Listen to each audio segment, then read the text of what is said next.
नमस्कार दोस्तों, आप सभी का मेरे YouTube चैनल स्टडी विद राज पर बहुत बहुत स्वागत है।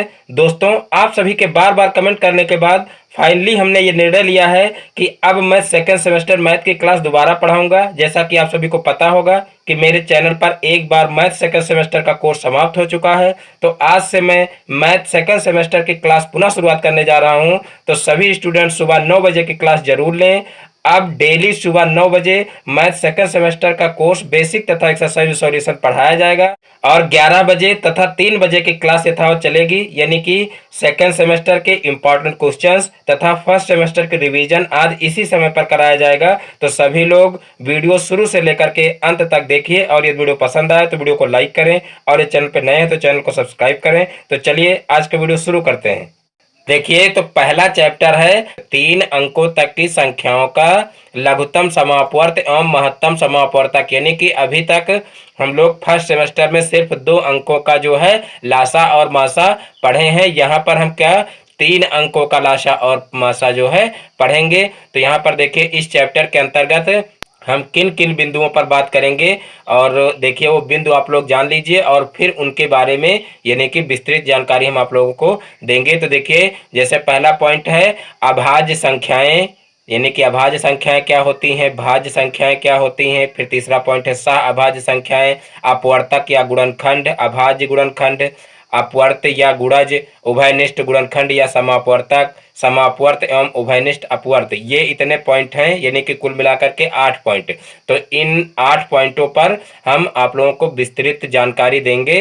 तो मेरे वीडियो को शुरू से लेकर के अंत तक देखिए। तो देखिए, इन बिंदुओं को जानने से पहले कुछ विशेष पॉइंट और हैं या विशेष कुछ जानकारी गणित से संबंधित और है, तो उसको भी आप लोग जान लीजिए, क्योंकि इसको पढ़ने से पहले वो भी जानना जरूरी है। देखिए, सबसे पहले आप लोग जान लीजिए कि संख्या किसे कहते हैं। संख्या किसे कहते हैं, तो देखिए, कितनी वस्तुएं हैं का बोध जिससे होता है उसे जो है संख्या कहते हैं। कितनी वस्तुएं हैं का बोध जिससे होता है उसे क्या कहते हैं, संख्या कहते हैं। जैसे हम किसी वस्तु को गिनते हैं तो हम क्या कहते हैं कि ये वस्तुएं 5 हैं, 10 हैं, 20 हैं, जितनी होती हैं उतनी हम बोलते हैं कि ये वस्तु इतनी है, तो उसको क्या कहेंगे, संख्या कहेंगे।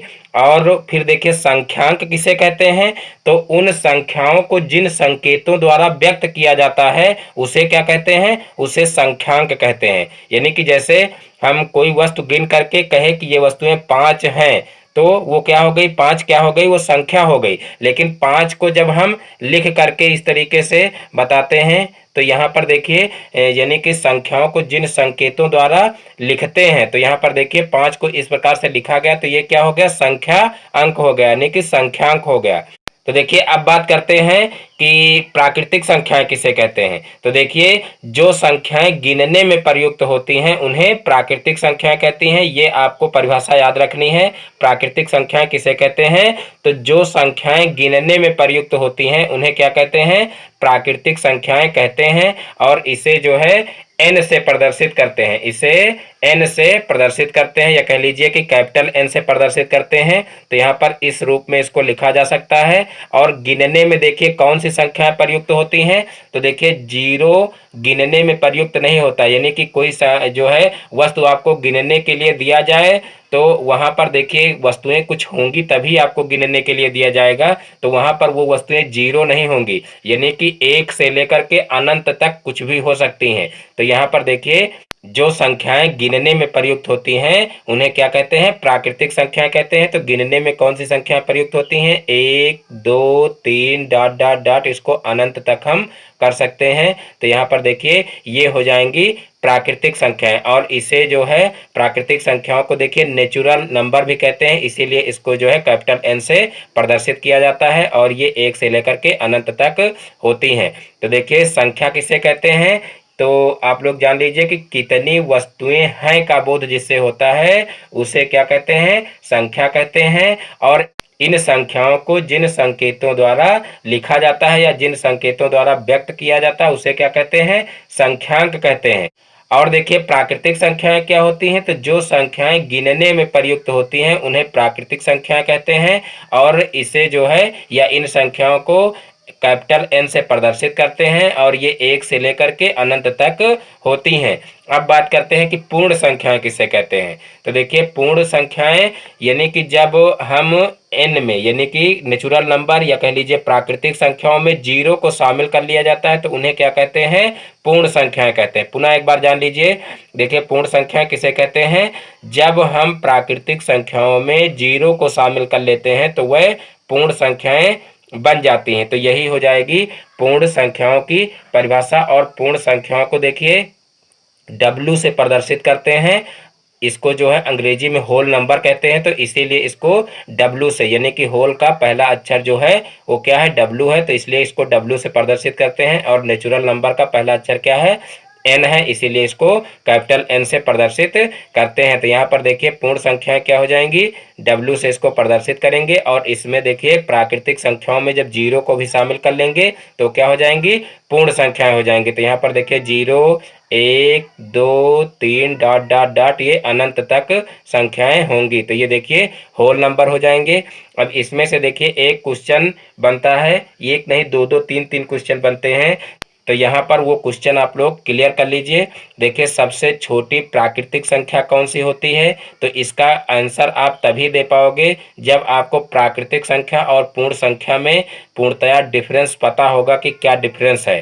तो देखिए सबसे छोटी प्राकृतिक संख्या 1 होती है और सबसे छोटी पूर्ण संख्या कौन सी होती है, 0 होती है। और सबसे बड़ी प्राकृतिक संख्या या सबसे बड़ी पूर्ण संख्या कोई भी नहीं होती है, क्योंकि ये अनंत तक होती हैं। तो यहाँ पर सबसे बड़ी प्राकृतिक संख्या या सबसे बड़ी पूर्ण संख्या नहीं लिखा जा सकता है। तो यहाँ से 2 क्वेश्चन या 3 क्वेश्चन बनते हैं, यानी कि एक तो ये क्वेश्चन कि सबसे बड़ी प्राकृतिक संख्या बताइए, तो सबसे बड़ी प्राकृतिक संख्या कोई नहीं होती है और सबसे बड़ी पूर्ण संख्या भी कोई नहीं होती है और सबसे छोटी प्राकृतिक संख्या 1 होती है और सबसे छोटी पूर्ण संख्या 0 होती है। और देखिए एक क्वेश्चन और इसमें से आता है कि क्या सभी प्राकृतिक संख्याएं पूर्ण संख्याएं होती हैं, क्या सभी प्राकृतिक संख्याएं पूर्ण संख्याएं होती हैं। तो इसका उत्तर क्या होगा, यस, यानी कि हाँ प्राकृतिक संख्याएं यानी कि सभी प्राकृतिक संख्याएं पूर्ण संख्याएं होती हैं। क्योंकि देखिए 1 से शुरू होकर के अनंत तक प्राकृतिक संख्याएं जाती हैं। तो यहाँ पर देखिए पूर्ण संख्याओं में 1 से लेकर के अनंत तक शामिल है। तो इसका मतलब क्या है कि सभी प्राकृतिक संख्याएं पूर्ण संख्याएं होती हैं। ये सत्य और असत्य में जो है क्वेश्चन पूछा जाता है। और देखिए एक क्वेश्चन यहाँ से और बनता है कि क्या सभी पूर्ण संख्याएं प्राकृतिक संख्याएं होती हैं। तो इसका उत्तर होगा नहीं, सभी पूर्ण संख्याएं प्राकृतिक संख्याएं नहीं होती हैं, क्योंकि पूर्ण संख्याओं में 0 भी शामिल रहता है और 0 एक ऐसी संख्या है जो पूर्ण संख्या तो होती है लेकिन प्राकृतिक संख्या नहीं होती है। तो ये यहाँ से 4-5 क्वेश्चन बनते हैं और ये यहीं पर अगर आप लोग क्लियर कर लोगे तो यहाँ से लेकर के और आपको सुपर टेट यानी कि टेट और सुपर टेट तक काम देंगे, क्योंकि वहाँ पर जो है एक एक नंबर में यही क्वेश्चन पूछे जाते हैं। और जिन लोगों को ये डिफरेंस नहीं पता होता है तो ये आंसर जो है गलत हो जाते हैं। तो आप लोगों को ये छोटी छोटी बातें यहीं पर जो है कंफर्म कर लेना है, यानी कि जो छोटी छोटी चीज़ें होती हैं यही बाद में कंफ्यूज करती हैं और जो है हमारा आंसर जो होता है वो गलत हो जाता है। यानी कि हमको पहले से हमारे दिमाग में एक चीज़ रहता है कि हमको सब पता है, संख्या क्या होता है, संख्यांक क्या होता है, प्राकृतिक संख्याएँ क्या होती, पूर्ण संख्याएँ क्या होती हैं, ये सारा कुछ आप लोगों को पता रहता है। और उसके बाद भी ये छोटी छोटी कमियाँ रह जाती हैं, यानी कि डीपली जानकारी नहीं होती है और इस वजह से हमारा क्वेश्चन गलत हो जाता है। तो यहाँ पर 4-5 टाइप के जो भी क्वेश्चन हम बताए हैं इनको यहीं पर क्लियर कर लीजिएगा। यानी कि सबसे छोटी प्राकृतिक संख्या 1 होती है, सबसे छोटी पूर्ण संख्या 0 होती है, सबसे बड़ी प्राकृतिक संख्या और पूर्ण संख्या कोई नहीं होती है। और देखिए यहाँ पर जो है सभी प्राकृतिक संख्याएं पूर्ण संख्याएं हो सकती हैं और सभी पूर्ण संख्याएं प्राकृतिक संख्याएं नहीं हो सकती हैं, क्योंकि पूर्ण संख्या में देखिए 0 शामिल है और प्राकृतिक संख्या में 0 नहीं रहता है, इसलिए सभी पूर्ण संख्याएं प्राकृतिक संख्याएं नहीं हो सकती हैं। तो ये इतने जो है प्रश्न आप लोग एकदम क्लियर कर लेना। अब बात करते हैं पूर्णांक की। तो देखिए पूर्णांक क्या होता है, तो देखिए सभी ऋणात्मक संख्याएं तथा पूर्ण संख्याएं पूर्णांक कहलाती हैं। पूर्णांक की परिभाषा क्या हो जाएगी, आप लोग ऐसे परिभाषाएं जो है मौखिक जान लीजिए, लेकिन बहुत डीपली आप लोग सुनना, क्योंकि एक भी पॉइंट अगर मिस हो गया तो आप लोग क्लियर नहीं कर पाओगे कॉन्सेप्ट। तो यहाँ पर देखिए पूर्णांक क्या है? सभी ऋणात्मक संख्याएं तथा पूर्ण संख्याएं क्या कहलाती हैं? पूर्णांक कहलाती हैं। अब देखिए आप लोग जो है यहाँ पर पूर्ण संख्याएं और पूर्णांक में अंतर नहीं समझ पाते हो और दोनों को एक ही समझ लेते हो, यानी कि पूर्ण संख्याएं और पूर्णांक संख्याएं में आप लोग अंतर नहीं जान पाते और समझते हो दोनों एक ही हैं, यानी कि पूर्ण संख्याएं और पूर्णांक एक ही हैं। तो यहाँ पर देखिए दोनों में बहुत बड़ा अंतर है। पूर्ण संख्याएं देखिए 0 से लेकर के अनंत तक होती हैं, लेकिन पूर्णांक जो होता है वो पूर्णांक देखिए क्या होता है? पूर्णांक सभी ऋणात्मक संख्याएं भी इसमें शामिल रहती हैं, यानी कि पूर्णांक के साथ साथ सभी ऋणात्मक संख्याएं भी इसमें शामिल रहती हैं। इसीलिए इसकी परिभाषा क्या है कि सभी ऋणात्मक संख्याएं तथा पूर्ण संख्याएं जो होती हैं वो पूर्णांक कहलाती हैं। तो यहाँ पर देखिए पूर्णांक को किससे प्रदर्शित करते हैं? तो देखिए पूर्णांक को आई से प्रदर्शित करते हैं, क्योंकि इसको इंग्लिश में इंटीगर्स बोलते हैं। इसको इंग्लिश में इंटीगर्स बोलते हैं। तो देखिए इंटीगर्स का पहला जो अक्षर है आई, उसको यहाँ पर लिखते हैं। तो देखिए इसको कैपिटल आई से प्रदर्शित करते हैं। और देखिए ये जो है यहाँ पर देखिए माइनस में भी जो पूर्णांक होते हैं, यानी कि -3 जैसे है, -2 और -1 और फिर 0 और फिर देखिए +1 और +2 और +3। तो इस प्रकार से आगे भी डॉट डॉट रहेगा। तो इस प्रकार से देखिए ये हो जाएंगे इंटीगर्स, यानी कि पूर्णांक। देखिए पुनः एक बार देख लीजिए कि जैसे यहाँ पर देखिए 0 के बाद यहाँ पर देखिए -1 -2 -3, ये यहाँ तक अनंत तक जाएगा इधर। और यहाँ पर देखिए फिर 0 के बाद इधर दाहिनी तरफ प्लस की संख्याएं चलेंगी, यानी कि +1 +2 +3, ये भी इधर अनंत तक संख्याएं जाएंगी। यानी कि 0 से लेकर के इधर जो अनंत तक संख्याएं जाएंगी वो सभी क्या हैं? पूर्ण संख्याएं हैं। और इधर की जो संख्या है ये क्या है? ऋणात्मक संख्याएं हैं। तो यहाँ से इसकी परिभाषा आप लोगों को क्लियर हो गई होगी कि सभी ऋणात्मक संख्याएं तथा पूर्ण संख्याएं क्या कहलाती हैं? पूर्णांक कहलाती हैं। तो इस प्रकार से आप लोगों को एग्जाम्पल दे करके हम इस तरीके से बता रहे हैं, इससे आप लोगों को परिभाषा बनाने में भी कोई दिक्कत नहीं होगी। जो है यहाँ से ही परिभाषा आप लोग क्लियर हो जाएगी। देखिए ऐसी संख्याएं जिनको गिनने में प्रयुक्त करते हैं वह प्राकृतिक संख्याएं कहलाती हैं। और जब प्राकृतिक संख्याओं में 0 को शामिल कर लिया जाता है तो वह संख्याएं पूर्ण संख्याएं हो जाती हैं। और देखिए पूर्णांक क्या है? सभी ऋणात्मक संख्याएं तथा पूर्ण संख्याएं क्या कहलाती हैं? पूर्णांक कहलाती हैं। अब यहाँ पर बात करते हैं धन पूर्णांक और ऋण पूर्णांक किसे कहते हैं। तो देखिए जो यहाँ पर ये धन पूर्णांक यानी कि प्लस की तरफ की ये जो संख्याएं हैं ये सब क्या हैं? धन पूर्णांक हैं। और जो ये माइनस की तरफ की संख्या है ये क्या है? ऋण पूर्णांक है। और इनको जो है प्लस वाले जो धन पूर्णांक है उनको आई प्लस से प्रदर्शित करते हैं। और ये इस तरीके से चलते हैं। देखिए 1 2 3 4 इस तरीके से डॉट डॉट ये अनंत तक संख्याएं होती हैं या अनंत तक पूर्णांक होते हैं। और देखिए यहाँ पर जो ऋण पूर्णांक हैं वो ऋण पूर्णांक इनको जो है आई माइनस से प्रदर्शित करते हैं। और ये देखिए -1 -2 -3 और फिर डॉट डॉट डॉट ये भी अनंत तक पूर्णांक होते हैं। और फिर देखिए यहाँ पर ये प्लस की संख्याएं हो गई और ये माइनस की संख्याएं हो गई। तो अब देखिए बीच में 0 बचा, 0 कहाँ गया? तो देखिए 0 जो होता है वो ना तो धन पूर्णांक होता है और ना तो ऋण पूर्णांक होता है। 0 जो है वो ना तो धन पूर्णांक होता है और ना तो ऋण पूर्णांक होता है। ये भी आप लोगों को क्लियर रखना है, क्योंकि इससे भी एक क्वेश्चन बनता है कि 0 क्या है? जो है धन पूर्णांक है कि ऋण पूर्णांक है, या धन पूर्णांक या ऋण पूर्णांक दोनों है। इस तरीके से 4 ऑप्शन दिए रहेंगे। तो वहाँ पर आपको जो है क्लियर होना चाहिए कि धन पूर्णांक जो 0 है वो ना तो धन पूर्णांक है और ना तो ऋण पूर्णांक है। अब देखिए बात करते हैं सम संख्या। सम संख्या किसे कहते हैं? तो देखिए ऐसी संख्याएं जो 2 से पूरी पूरी विभाजित हो जाएं उन्हें क्या कहते हैं? सम संख्याएं कहते हैं। ऐसी संख्याएं जो 2 से पूरी पूरी विभाजित हो जाएं उन्हें सम संख्याएं कहते हैं। देखिए जैसे एग्जाम्पल आप लोग बता रहे हैं 2 4 6 8 10 12 इस तरीके से जो है आगे तक संख्याएं होंगी। यानी कि 2 के टेबल में जितनी भी संख्याएं आगे पढ़ेंगी वो सब क्या होंगी? सम संख्याएं होंगी। जो 2 से कटने वाली संख्याएं हो सब क्या होंगी? सम संख्याएं होंगी। और विषम संख्याएं देखिए क्या होती हैं? तो विषम संख्या देखिए जो 2 से ना कटें वो विषम संख्या होती है। जो 2 से ना कटें वो विषम संख्याएं होती हैं। जैसे 3 है और फिर 5 है, 7 है, 9 है, 11 है, 13 है और फिर 15 है। ये सब क्या है? ये हैं विषम संख्याएं। देखिए सम, विषम और भाज्य और अभाज्य संख्याओं में कुछ लोगों को डिफरेंस नहीं पता होता, तो इसमें भी गड़बड़ हो जाता है। तो यहाँ पर इनका डिफरेंस भी अभी आप लोगों को हम बताएंगे। सम विषम संख्याओं का और भाज्य अभाज्य संख्याओं का डिफरेंस क्या है वो भी अभी आप लोगों को बताएंगे। तो यहाँ पर सबसे पहले देखिए अभाज्य संख्याएं किसे कहते हैं?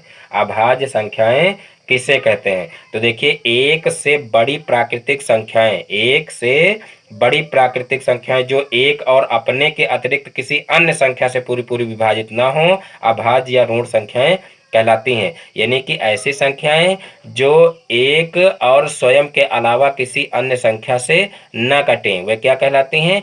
अभाज्य संख्याएं कहलाती हैं। और देखिए जो विषम संख्याएं होती हैं, यानी कि अभाज्य संख्या और विषम संख्याओं को कुछ लोग एक ही मानते हैं। तो वहां पर देखिए आप लोगों को अंतर समझना चाहिए। यहाँ पर जो अभाज्य संख्याएं होती हैं, तो अभाज्य संख्याएं देखिए एक और स्वयं के अलावा दूसरी संख्या से किसी से नहीं करती हैं। लेकिन जो विषम संख्याएं होती हैं वो जैसे देखिए 9 है और 15 है, ये विषम संख्या तो है लेकिन वो अभाज्य नहीं है। तो ये अंतर आप लोगों को समझना चाहिए। क्योंकि अभाज्य इसलिए नहीं है क्योंकि एक और स्वयं के अलावा देखिए 9 और 15 है, जैसे 21 है, ये 3 से भी संख्याएं कट रही हैं। तो इस प्रकार से इनको जो है हम अभाज्य संख्याएं नहीं कह सकते हैं, लेकिन ये विषम संख्याओं की श्रेणी में आती हैं। तो ये है अंतर अभाज्य संख्या और विषम संख्याओं में। यानी कि अभाज्य संख्याएं जो होती हैं वो सिर्फ एक और स्वयं से कटती हैं, लेकिन जो विषम संख्याएं होती हैं वो सिर्फ दो से कटती हैं। और देखिए जो भाज्य संख्याएं हैं वह क्या होती हैं? देखिए वह एक और स्वयं के अतिरिक्त अन्य भी किसी संख्या से जब कटें तो वह क्या कहलाती हैं? भाज्य संख्याएं कहलाती हैं। यानी कि वह प्राकृतिक संख्याएं जो एक और अपने के अतिरिक्त किसी अन्य संख्या से भी पूरी पूरी विभाजित हो जाएं तो वह क्या कहलाती हैं? भाज्य संख्याएं कहलाती हैं। जैसे देखिए सम संख्या है, तो सम संख्या में यहाँ पर देखिए सम और भाज्य संख्याओं में भी अंतर समझ लीजिए। तो जो सम संख्याएं हैं वो सिर्फ दो से कटती हैं, यानी कि जो दो से कटने वाली संख्याएं होती हैं वह क्या कहलाती हैं? सम संख्याएं कहलाती हैं। लेकिन जो भाज्य संख्याएं हैं वह क्या है? यानी कि वो एक और स्वयं के अतिरिक्त किसी भी अन्य संख्या से अगर कट गई तो वह क्या कहलाएंगी? भाज्य संख्याएं कहलाएंगी। जैसे यहाँ पर अभी आप लोगों को 9, 15 और 21 का उदाहरण दिए थे, तो वहाँ पर देखिए वो विषम संख्याओं के अंतर्गत आ रही थी, लेकिन यहाँ पर ये अभाज्य संख्याओं के अंतर्गत नहीं आएंगी क्योंकि ये 3 से भी संख्याएं कट रही हैं। लेकिन ये भाज्य संख्याओं के अंतर्गत आएंगी क्योंकि ये जो है एक और स्वयं के अलावा दूसरी जो 3 संख्या है उससे भी ये संख्याएं कट रही, अतः ये संख्याएं क्या होंगी? भाज्य संख्याएं भी होंगी। तो यहाँ पर देखिए अभाज्य संख्याओं के अंतर्गत कौन कौन सी संख्याएं आ सकती हैं? जैसे 2 है, 3 है, 7 है, और फिर देखिए 7 के बाद 9 नहीं आएगा क्योंकि 3 से वो कटेगा। तो देखिए 11 है, फिर 13 है, और फिर 15 नहीं आएगा, और देखिए फिर 17 है, और फिर 19 है। तो इस प्रकार से ये संख्याएं क्या हो जाएंगी? अभाज्य संख्याएं हो जाएंगी। और भाज्य संख्याएं कौन सी होती हैं? तो देखिए भाज्य संख्याएं होती हैं जैसे यहाँ पर 4 है, और उसके बाद 6 है, और फिर देखिए 8 है, और 8 के बाद देखिए यहाँ पर अब ये सम की श्रेणी चल रही, देखिए 4, 6, 8, 10 इस तरीके से चल रही। लेकिन अब यहाँ पर देखिए ये विषम संख्या है 9, और ये भी जो है भाज्य संख्याओं की श्रेणी में आ जाएगी। 9 है, और फिर यहाँ पर देखिए 10 है, और फिर 12 है, और फिर देखिए 14 है, और उसके बाद फिर देखिए यहाँ पर 15 भी आ जाएगा जो कि भाज्य संख्या है क्योंकि ये भी 3 से कट जाएगा। तो इस प्रकार से आप लोगों को सम, विषम, भाज्य और अभाज्य संख्याओं में अंतर समझ में आ गया होगा। अब देखिए आगे बात करते हैं सह अभाज्य संख्याएं। सह अभाज्य संख्याएं, तो देखिए सह अभाज्य संख्याएं कौन सी होती हैं? तो देखिए सह अभाज्य संख्याएं किसे कहते हैं? तो देखिए दो संख्याएं सह अभाज्य संख्याएं कहलाती हैं यदि उन दोनों संख्याओं का उभयनिष्ठ गुणनखंड एक के अतिरिक्त कोई नहीं है। यानी कि जो है ऐसी दो संख्याएं जिनका एक के अतिरिक्त और कोई उभयनिष्ठ गुणनखंड ना हो तो वह संख्याएं क्या कहलाती हैं? सह अभाज्य संख्याएं कहलाती हैं। जैसे 5 है, यहाँ पर एग्जाम्पल देख लीजिए, जैसे 5 है, 7 है, और जैसे मान लीजिए यहाँ पर और जैसे कोई संख्या ले लीजिए 3 है, और 11 है। तो इस प्रकार से देखिए दो ऐसी संख्याएं जिनका एक के अतिरिक्त अन्य कोई उभयनिष्ठ गुणनखंड न हो तो वह क्या कहलाती हैं? सह अभाज्य संख्याएं कहलाती हैं। यानी कि किसी एक संख्या को हम सह अभाज्य संख्या नहीं कह सकते हैं। यानी कि एक संख्या अगर लोगे तो वह क्या हो जाएंगी? वह अभाज्य संख्याएं हो जाएंगी। यानी कि जब पांच अकेली एक संख्या को कहोगे सिर्फ पांच तो क्या हो जाएगी? अभाज्य संख्या हो जाएगी। लेकिन वही जब अभाज्य संख्या जब दो साथ में आए, यानी कि जितनी भी अभाज्य संख्या है वही जो है सह अभाज्य में आएंगी। लेकिन जब दो साथ में आए तो देखिए ऐसी दो संख्याएं जिनका सिर्फ उभयनिष्ठ गुणनखंड एक हो। यानी कि देखिए एक जो होता है वो सभी का उभयनिष्ठ गुणनखंड होता है, क्योंकि चाहे जितनी भी संख्याएं हों सबका गुणनखंड में देखिए एक जरूर आता है, क्योंकि सबके गुणे में एक जरूर होता है। और जो है तो एक के अलावा कोई दूसरा अगर उभयनिष्ठ गुणनखंड न हो तो वे क्या कहलाएंगी? सह अभाज्य संख्याएं कहलाएंगी। तो जैसे यहाँ पर देखिए 5 है 7 है तो ये सह अभाज्य संख्याएं हो जाएंगी, क्योंकि एक के अलावा इनका कोई उभयनिष्ठ गुणनखंड नहीं है। और इसी प्रकार से जैसे देखिए 3 है और 11 है तो इनका भी कोई उभयनिष्ठ गुणनखंड नहीं है एक के अलावा, तो ये भी जो है सह अभाज्य संख्याएं हो जाएंगी।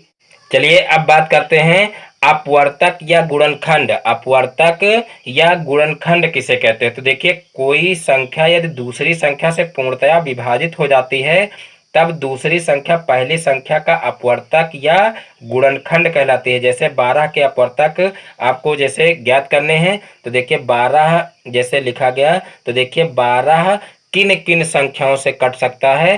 तो यहाँ पर देखिए जिन जिन संख्याओं से ये कट सकता है तो वह संख्याएं क्या कहलाएंगी? इसके अपवर्तक या गुणनखंड कहलाएंगी। तो जैसे 12 देखिए किन किन संख्याओं से कट सकता है? तो देखिए ये 1 से कट सकता है, 2 से कट सकता है, और देखिए 3 से कट सकता है, और 4 3 12 यानी कि 4 से कट सकता है, फिर 6 दूनी 12 यानी 6 से कट सकता है, और जो है 12 एकम 12 यानी कि 12 से भी कट सकता है। तो इस प्रकार से जो है ये 1 2 3 4 6 और 12 क्या कहलाएंगे? 12 के अपवर्तक या गुणनखंड कहलाते हैं, और इंग्लिश में इसको फैक्टर बोलते हैं। तो इस प्रकार से अपवर्तक या गुणनखंड भी आप लोग समझ गए होंगे। यानी कि कोई संख्या दूसरी संख्या से पूर्णतया विभाजित हो जाती है तब दूसरी संख्या पहली संख्या का अपवर्तक या गुणनखंड कहलाती है। जैसे यहाँ पर 12 के गुणनखंड आप लोगों को करके बताए गए हैं, यानी कि 12 किन किन संख्याओं से कट सकता है, तो वो सारी संख्या यहाँ पर लिखी गई हैं। अब देखिए कुछ अन्य एग्जाम्पल भी देख लेते हैं। जैसे मान लीजिए 3 को ले लिया गया,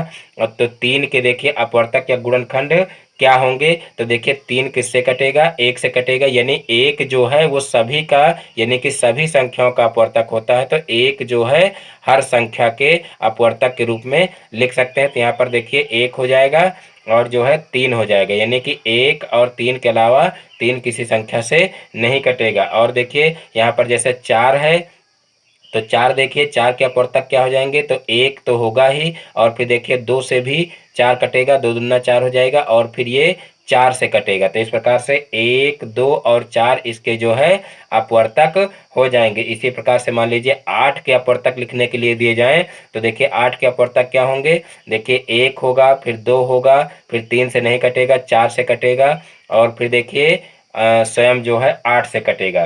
तो इस प्रकार से देखिए 8 के अपवर्तक क्या हो जाएंगे? 1 2 4 और 8। तो इस प्रकार से आप लोग किसी भी संख्या के अपवर्तक या गुणनखंड ज्ञात कर सकते हो। तो आगे देखिए फिर है अभाज्य गुणनखंड। तो देखिए अभाज्य गुणनखंड किसे कहते हैं? तो देखिए अभाज्य का मतलब होता है कि किसी संख्या के गुणनखंड यदि अभाज्य हों तो उन्हें अभाज्य गुणनखंड कहते हैं। अभाज्य की परिभाषा अभी आप लोग ऊपर पढ़ चुके हो। तो जैसे मान लीजिए कोई संख्या ले लीजिए 18 के, मान लीजिए अभाज्य गुणनखंड करने हैं तो 18 के अभाज्य गुणनखंड देखिए क्या होंगे? जैसे 2 तिहाई 6 और क्षेत्रिक 18। तो देखिए ये मान लीजिए 18 के अभाज्य गुणनखंड हो गए। तो यहाँ पर देखिए ये जो गुणनखंड आ रहे हैं ये अभाज्य गुणनखंड कहे जाएंगे। लेकिन यहाँ पर अभी इसी 18 को हम इस तरीके से लिख दें, देखिए 2 और गुणे यहाँ पर 3 गुणे 6 लिख दें, 3 गुणे 6 लिख दें तब भी तो 18 होगा, 6 त्रिक 18। अब यहाँ पर देखिए ये तो अभाज्य गुणनखंड है, लेकिन 6 क्या अभाज्य गुणनखंड है? नहीं है, क्योंकि ये एक अभाज्य संख्या नहीं है। कुल मिलाकर के हमको ये देखना है कि जो ये गुणनखंड आते हैं, ये गुणनखंड जो है अभाज्य संख्या होने चाहिए, यानी कि फिर वो किसी अन्य संख्या से कटने वाले ना हो, या तो वो स्वयं से कटें और या तो 1 से कटें, उसके अलावा किसी संख्या से ना कटें। लेकिन जो यहाँ पर 6 है देखिए 2 से कट रहा है, और 3 जो है वो 1 से और स्वयं से कट रहा है, बाकी किसी संख्या से नहीं कट रहा है। तो इस प्रकार से ये तो अभाज्य गुणनखंड है, लेकिन 6 जो है वो अभाज्य गुणनखंड नहीं है।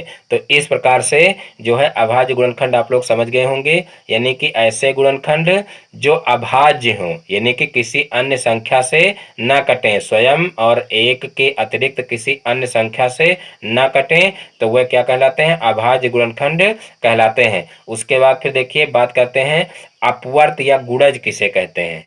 तो देखिए किसी संख्या के गुणज या अपवर्त उस संख्या को किसी प्राकृतिक संख्या से गुणा करने पर प्राप्त होते हैं। अतः हम कह सकते हैं कि किसी संख्या से पूर्णतया विभाजित होने वाली संख्याएं उस संख्या के गुणज या अपवर्त कहलाती हैं। जैसे मान लीजिए 4 के अपवर्त हमको मान लीजिए ज्ञात करना है, तो यहाँ पर देखिए 4 के अपवर्त क्या होंगे। तो देखिए मान लीजिए 4 को 1 से मल्टीप्लाई करेंगे तो कितना हो जाएगा? 4 हो जाएगा। फिर देखिए 4 को 2 से मल्टीप्लाई करेंगे तो 4 दूना 8 हो जाएगा। फिर 4 को 3 से मल्टीप्लाई करेंगे तो 4 3 12 हो जाएगा। फिर इसी तरीके से 4 से जो है मल्टीप्लाई करेंगे तो कितना हो जाएगा? 4 चौक 16 हो जाएगा। तो इस प्रकार से देखिए ये 4 के अपवर्त मिल रहे हैं, यानी कि किसी भी संख्या को जो है किसी प्राकृतिक संख्या से गुणा करने पर जो प्राप्त होते हैं वो क्या कहलाते हैं? अपवर्त कहलाते हैं।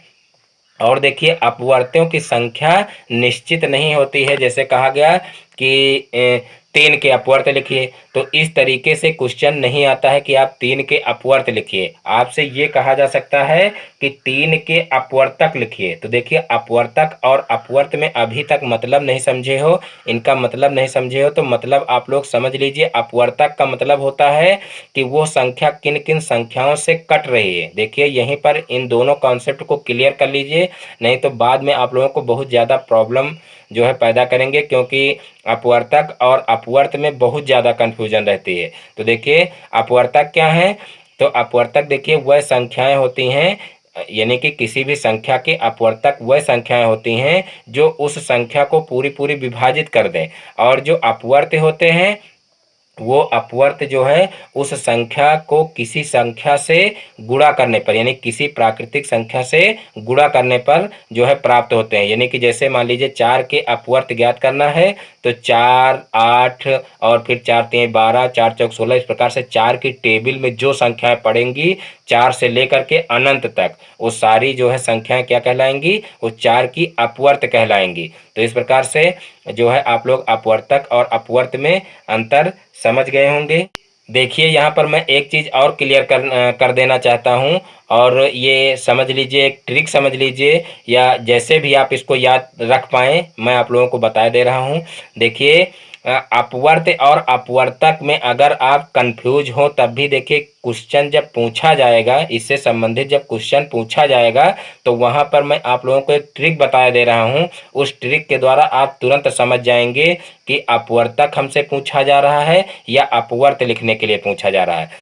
तो देखिए यहाँ पर मैं आप लोगों को अपवर्तक और अपवर्त से किस टाइप के क्वेश्चन पूछे जाते हैं और वहाँ पर हमको कैसे याद रखना है कि अपवर्तक पूछा जा रहा है या अपवर्त पूछा जा रहा है, क्योंकि अपवर्तक और अपवर्त में जो है काफ़ी जो है अंतर है, और जो है लेकिन इसी में स्टूडेंट जो है कंफ्यूज भी रहते हैं। तो यहाँ पर कंफ्यूजन दूर कर लीजिए, और कंफ्यूज थोड़ा बहुत अगर हो भी गए तो देखिए जब क्वेश्चन सामने आएगा तब आपको कैसे क्लियर करना है कि अपवर्तक पूछा जा रहा है या अपवर्त पूछा जा रहा है। तो ये ट्रिक मैं आप लोगों को बता दे रहा हूँ। इस ट्रिक के माध्यम से आप लोगों का कभी भी गलत नहीं होगा, यानी आप कभी भी कंफ्यूज हो ही नहीं सकते हैं। देखिए जब वहाँ पर आप लोगों से अपवर्तक पूछा जाएगा तो वहाँ पर कोई लिमिट नहीं दी रहेगी कि जो है इतने अपवर्तक बताइए, यानी कि जैसे कहा गया कि 5 के जो है 5 अपवर्तक बताइए, इस तरीके से वहाँ पर नहीं दिया रहेगा, क्योंकि अपवर्तक का मतलब होता है कि जो संख्या दी रहती है उसके अपवर्तक ज्ञात करने का मतलब रहता है कि किन किन संख्याओं से वो संख्या कटेगी। तो वहाँ पर देखिए उसकी संख्या जो होती है वो निश्चित होती है। तो वहाँ पर जो है क्राइटेरिया नहीं दिया रहेगा कि आपको इतनी ही संख्याएं ज्ञात करनी है। वहाँ पर आपको जितने भी उस संख्या के अपवर्तक हैं वो सारे ज्ञात करने रहेंगे। लेकिन जब अपवर्त दिया रहेगा यानी कि किसी संख्या का जब अपवर्त ज्ञात करने के लिए दिया जाएगा तो वहाँ पर आपको लिमिट जरूर दी रहेगी, ये आपको याद रखना है बस। यानी कि जैसे आपको लिमिट दिखाई दे, जैसे क्वेश्चन आया कि 5 के 5 अपवर्त लिखिए या 10 के 5 अपवर्त लिखिए, इस प्रकार से अगर कोई क्वेश्चन आया 5, 10, 20, 25 कुछ भी अपवर्त पूछे जा रहे हैं कि इतने अपवर्त लिखना है, तो आप समझ जाइए कि उसी का पहाड़ा लिखना है। यानी कि जो संख्या दी हुई है उसी की आपको टेबल लिखना है। यानी कि पहले 1 से गुणा करके, फिर 2 से गुणा करके, फिर 3 से गुणा करके, फिर 4 से गुणा करके, इस प्रकार से आपको लिखते जाना है। यानी कि जितनी संख्याएं यानी कि जितनी लिमिट बताया हो कि इतने आपको अपवर्त लिखने हैं, उतनी संख्याओं तक आप गुणा करके लिख दीजिए तो वही उस संख्या के अपवर्त हो जाएंगे। लेकिन जब अपवर्तक वाला क्वेश्चन दिया रहेगा तो वहां पर आपको लिमिट नहीं दी जाएगी। यानी कि वहां पर सीधे से ये कहा जाएगा कि 12 के अपवर्तक लिखिए। तो 12 के अपवर्तक लिखने का मतलब कि 12 किन किन संख्याओं से कटेगा ये आपको लिखना है बस। और यहाँ पर जब अपवर्त दिया जाएगा तो वहाँ पर लिमिट दी रहेगी। ये बहुत ही जो है अच्छा पॉइंट है याद करने के लिए। यानी कि आप क्वेश्चन देख करके जरा सा भी देर नहीं लगेगी और आप तुरंत जो है उस क्वेश्चन का आंसर लिख देंगे, क्योंकि जरा से कंफ्यूजन की यहाँ पर स्थिति पैदा ही नहीं होगी। यानी कि जब आपको ये क्लियर हो गया है कि जब लिमिट दी रहेगी तो समझ लीजिए हमको अपवर्त बताने हैं, और जब लिमिट ना दी हुई हो तो हमको क्या करना है, अपवर्तक बताना है। बस यही 2 पॉइंट याद रखने हैं बस। उसके बाद फिर देखिए अगला टॉपिक देखते हैं, उभयनिष्ठ गुणनखंड या समापवर्तक। उभयनिष्ठ गुणनखंड या समापवर्तक यानी कि समापवर्तक या उभयनिष्ठ गुणनखंड उस संख्या को कहा जाता है जो दी गई 2 या 2 से अधिक संख्याओं में प्रत्येक का गुणनखंड या अपवर्तक हो। यानी कि मान लीजिए 2 या 2 से अधिक संख्याएं दी हुई हैं तो उसमें से जो उभयनिष्ठ गुणनखंड होता है यानी कि जो दोनों में मैच करता हो उसी को क्या कहेंगे, उभयनिष्ठ गुणनखंड कहेंगे या समापवर्तक कहेंगे। यानी कि मान लीजिए 2 संख्याएं दी गई हैं तो सबसे पहले हम उसके क्या लिखेंगे, अपवर्तक लिखेंगे। और अपवर्तक लिखने के बाद फिर उसमें देखेंगे कि कौन कौन से अपवर्तक दोनों में या तीनों संख्याओं में मिल रहे हैं। यानी कि 2 हैं तो 2 संख्याओं में और 3 है तो 3 संख्याओं में।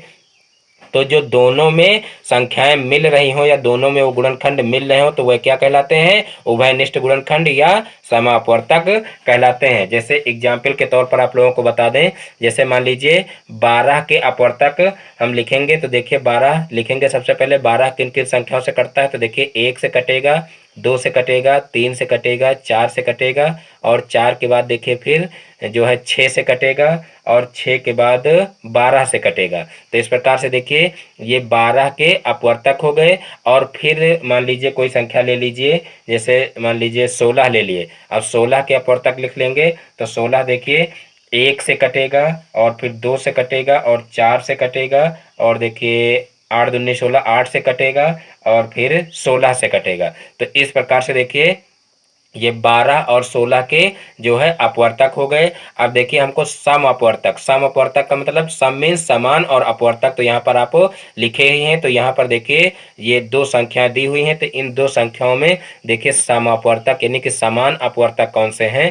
तो यहाँ पर देखिए समापवर्तक कौन कौन से हैं अभी आप लोगों को हम बता रहे हैं। तो देखिए यहाँ पर देखिए ये 1 दोनों में मैच कर रहा है तो यहाँ पर 1 लिख लेंगे, फिर 2 दोनों में मैच कर रहा है तो 2 लिख लेंगे, और फिर देखिए 3 इसमें नहीं है तो इसको छोड़ देंगे, 4 इसमें है, इसमें भी है तो इसको भी लिख लेंगे, और फिर देखिए 6 इसमें नहीं है, 12 इसमें नहीं, फिर 8 इसमें नहीं, और 16 इसमें नहीं। तो इस प्रकार से 1, 2 और 4 जो है वो क्या हो जाएंगे, समापवर्तक हो जाएंगे, या कह लीजिए उभयनिष्ठ गुणनखंड हो जाएंगे। तो इस प्रकार से जो है उभयनिष्ठ गुणनखंड या समापवर्तक ज्ञात किए जाते हैं। तो आप लोगों को उभयनिष्ठ गुणनखंड और समापवर्तक भी समझ में आ गया होगा। अब बात करते हैं समापवर्त या उभयनिष्ठ अपवर्त। समापवर्त या उभयनिष्ठ अपवर्त, यहाँ पर इसके बारे में अब बात करते हैं। देखिए समापवर्त या उभयनिष्ठ अपवर्त किसे कहते हैं? तो देखिए, जब कोई संख्या दो या दो से अधिक संख्याओं का उभयनिष्ठ अपवर्त होती है, यानी कि दोनों में शामिल रहती है, पहली संख्या के अपवर्त में और दूसरी संख्या के अपवर्त में भी शामिल होती है, तो उसे क्या कहते हैं? सम अपवर्त या जो है उभयनिष्ठ अपवर्त कहते हैं। तो मान लीजिए यहाँ पर अभी आप लोग ऊपर जो ज्ञात किए वो क्या है? समापवर्तक है और यहाँ पर सम अपवर्त है। तो देखिए यहाँ पर जब दो संख्याएं दी हुई होती हैं तो यहाँ पर इनके अपवर्तक लिखते हैं और फिर जो दोनों में कॉमन होते हैं यानी कि दोनों में उभयनिष्ठ होते हैं वो यहाँ पर होते हैं समापवर्तक। और यहाँ पर मान लीजिए कोई संख्या ले लीजिए, जैसे मान लीजिए 5 के अपवर्त लिखेंगे, तो देखिए 5 के अपवर्त क्या होते हैं? तो देखिए 5 है, 10 है, 15 है, 20 है, 25 है, इस प्रकार से जो है ये क्या है? ये 5 के जो है अपवर्त हैं। और इसी प्रकार से मान लीजिए कोई संख्या और ले लीजिए, मान लीजिए जैसे ले लिए 8, तो यहाँ पर 8 के जैसे हम लिखेंगे अपवर्त, देखिए 8 का टेबल यहाँ पर लिख लीजिए, 8 का 8 8 दूनी 16, 8 त्रिक 24, 8 चौक 32, 8 पंच 40, 8 छंग 48 और इस तरीके से डॉट डॉट करके लिख लेंगे। और यहाँ पर देखिए अभी जो है कोई भी यहाँ पर उभयनिष्ठ अपवर्त नहीं, तो इसको और आगे बढ़ा लेंगे थोड़ा, 25 है, 30 है, फिर देखिए 35 है और फिर 40 है और फिर जो है 45 है, इस प्रकार से डॉट डॉट और आगे कर लेंगे। तो इस प्रकार से देखिए ये 5 के अपवर्त हो जाएंगे। अब इसमें से हमको देखना है कि समापवर्त कौन से हैं। तो देखिए यहाँ पर हम नीचे लिखेंगे समापवर्त, समापवर्त। तो देखिए जैसा कि इसका शाब्दिक अर्थ लिया जाए, देखिए सम मीन्स होता है समान और अपवर्त यानी कि जो अपवर्त समान हो वही क्या कहलाते हैं? समापवर्त कहलाते हैं। तो यहाँ पर देखिए 2 या 3 संख्याएं जो भी दी हुई हों तो उनमें हम देखते हैं कि समान अपवर्त कौन से हैं। तो यहाँ पर देखिए यहाँ से हम मिलाना शुरू करेंगे और देखेंगे कि जो अपवर्त समान होंगे वही यहाँ पर समापवर्त हो जाएंगे। तो यहाँ पर देखिए 5 इसमें है, इसमें नहीं मैच कर रहा, फिर 10 इसमें नहीं है, फिर 15 भी नहीं है इसमें, फिर 20 भी नहीं है इसमें, 25 भी नहीं है, 30 भी नहीं है, 35 भी नहीं है और इस प्रकार से देखिए यहाँ पर 40 ऐसा जो है अपवर्त है जो कि दोनों में मिल रहा। तो यहाँ पर देखिए 40 वो अपवर्त हो जाएगा यानी कि जिसको हम समापवर्त कह सकते हैं। और तो इस प्रकार से देखिए समापवर्तक भी आप लोग समझ गए होंगे और इसी को उभयनिष्ठ अपवर्त भी कह सकते हैं। उभयनिष्ठ का मतलब जो दोनों या तीनों में शामिल हो, यानी कि जितनी भी संख्याएं दी हुई हैं उन सब में शामिल हो उसको क्या कहते हैं? उभयनिष्ठ कहते हैं। तो यहाँ पर देखिए इसको क्या कहेंगे? 40 को समापवर्त या उभयनिष्ठ अपवर्त। तो इस प्रकार से आप लोगों के समापवर्त समझ में आ गया होगा। तो दोस्तों आज के वीडियो को यहीं पर समाप्त करते हैं। दोस्तों इसके बाद मैं आप लोगों को इसमें से थोड़ा बहुत बेसिक और बचा है तो अभी एक वीडियो इसका और बताऊंगा बेसिक का, और उसके बाद फिर इसकी एक्सरसाइज हल करवाऊंगा। तो आज की वीडियो को यहीं पर फिर समाप्त करते हैं। दोस्तों यदि हमारा वीडियो पसंद आया हो तो वीडियो को लाइक करें और इस चैनल पर नए हैं तो चैनल को सब्सक्राइब करें और बेल आइकन को भी प्रेस कर लें जिससे हमारे आगे आने वाले वीडियो का नोटिफिकेशन आपके मोबाइल पर सबसे पहले पहुंचे। फिर मिलते हैं नेक्स्ट वीडियो में एक नए टॉपिक के साथ में, तब तक के लिए जय हिंद, जय भारत।